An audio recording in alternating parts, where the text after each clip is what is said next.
pembiayaan usahawan tamu, Tekun Nasional salur peruntukan RM5 juta antara fokus negeri di bawah Bayu. Perinciannya langsung sama Anisha Dowles di Kota Kinabalu. Silakan, Ann. Ya, sahih. Tekun Nasional memperuntukkan RM5 juta untuk disalurkan kepada usahawan pasar tamu di bawah skim pembiayaan usahawan tamu SPUT. Menurut Menteri Pembangunan Usahawan dan Koperasi KUSKOP, Datuk Iwan Benedik, 1,000 usahawan dijangka mendapat manfaat skim itu yang menyediakan pembiayaan hingga RM5,000.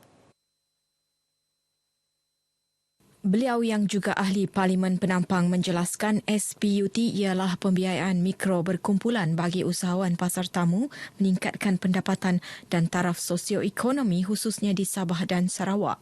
Pembiayaan ini juga terbuka kepada usahawan informal iaitu peniaga kecil-kecilan yang tidak berdaftar dengan Suruhanjaya Syarikat Malaysia SSM dengan mengisi borang pengesahan perniagaan tanpa mengemukakan borang pendaftaran perniagaan SSM. Dan kita akan gandakan lagi usaha kita, turun ke lapangan, ke daerah-daerah untuk berkongsi maklumat ini. Selain daripada pendekatan sedia ada kita berkongsi maklumat melalui media massa, melalui laman-laman web kita, portal dan juga aplikasi. Beliau berkata demikian ketika ditemui media dalam majlis pelancaran SPUT di Kota Belud. Seramai 25 usahawan SPUT di Kota Belud menerima cek pembiayaan dengan jumlah keseluruhan bernilai RM109,000 dalam majlis ini. Tekun sentiasa memikirkan untuk produk-produk pembiayaan yang terkini sesuai dengan keperluan usahawan di luar sana. Sebagai contoh, pada tahun ini kita memperkenalkan skim pembiayaan online. Kita bagi pembiayaan sebanyak 50 juta peruntukan kita sediakan. Selain daripada tamu tadilah, memang untuk masyarakat setempat. Sebelum ni usaha saya sangat terhad sebab saya guna duit sendiri. Duit sendiri tiada bantuan. Jadi dengan skim yang macam ini dapat membantu saya lah. Sangat-sangat membantu saya. Setakat ini seramai 57 usahawan telah mendapat pembiayaan SPUT dengan 41 daripadanya adalah dari negeri Sabah. Pemasangan sistem solar di 3 kampung iaitu Kampung Semayan, Kampung Rahmat dan Kampung Dogotan di Pulau Banggi, Kudat bakal memberi manfaat kepada 140 rumah terpilih di kampung berkenaan. Inisiatif merupakan program tanggungjawab sosial Petronas dengan kerjasama Kementerian Pembangunan Luar Bandar sebagai pemudah cara. Pemasangan ini akan memberi sinar baharu kepada penduduk terlibat yang selama ini hanya bergantung dengan penjana kuasa elektrik bagi yang berkemampuan.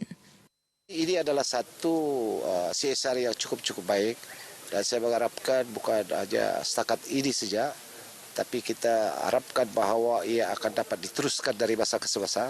Karena Pulau Banggi adalah satu pulau yang perlu diambil perhatian. Beliau berkata demikian kepada media selepas merasmikan program impak sosial Petronas memacu kehidupan di Kampung Dogoton Pulau Banggi. Sementara itu, Ketua Petronas Sabah dan Labuan Siti Ayuhanizah Abdul Wahab berkata fasa pertama pemasangan telah berjaya dilaksanakan pada 13 hingga 15 Februari lalu melibatkan pemasangan sistem solar di 3 surau. Fasa kedua melibatkan pemasangan sistem solar di setiap rumah terpilih akan dilaksanakan pertengahan Mei ini. Program Petronas bersama penduduk kampung di Kampung Dogotan hari ini, Pulau Banggi, Kudat, merupakan salah satu program impak sosial kami di bawah teras Petronas Uplifting Lives, memacu kehidupan. So ini salah satu contoh yang kami buat hari ini, install solar system. Jadi syukurlah sebab dulu sebelum ada solar ni kita guna generator saja. Dalam satu malam tu kita guna 2 botol. Satu botol tu RM7. Jadi satu malam kita guna RM14. Itu satu buah rumah. Ada yang bilang ada peruntukan solar. Jadi saya rasa pun saya alhamdulillah lah. Saya bersyukur. Jadi tiba-tiba last minute mesyuarat EDO di Kerakit, ada bilang di Dogoton itu Surau Batu kena pasang solar. Program impak sosial ini dijadual akan siap sepenuhnya hujung tahun ini. Seorang lagi suspek kes pecah masuk sebuah kedai pameran kereta di Jalan Lintas Kebayan, Kota Kinabalu kini dalam buruan polis. Suspek Adzirul Syamil Kamarudin alias Joy, 37 tahun, merupakan salah seorang daripada 3 suspek kes tersebut. 2 suspek telah ditahan 15 Mac lalu dan direman hingga 20 Mac ini. Ketua Polis Daerah Kota Kinabalu, ACP Muhammad Zaidi Abdullah dalam sidang media di Kota Kinabalu berkata, dalam kejadian pada pukul 4.20 pagi 8 Mac lalu, 2 suspek telah memecahkan cermin kedai dan melarikan 2 kereta pacuan 4 roda. Salah sebuah kenderaan dijual pada harga serendah RM10,000 sementara sebuah lagi disembunyikan di sekitar kawasan Menggatal. Ketiga-tiga suspek mempunyai 18 atau 19 rekod jenayah lampau membabitkan kes dadah, pecah rumah dan curi. Penangkapan kedua-dua suspek masing-masing berumur 39 dan 36 tahun itu berjaya menyelesaikan 7 kes yang lain. Kedua-dua suspek juga positif dadah jenis metafetamin.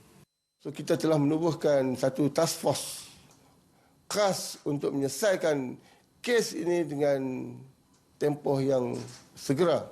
So hasil daripada risikan dan maklumat yang kita terima, kita telah menangkap 2 suspek utama kes ini.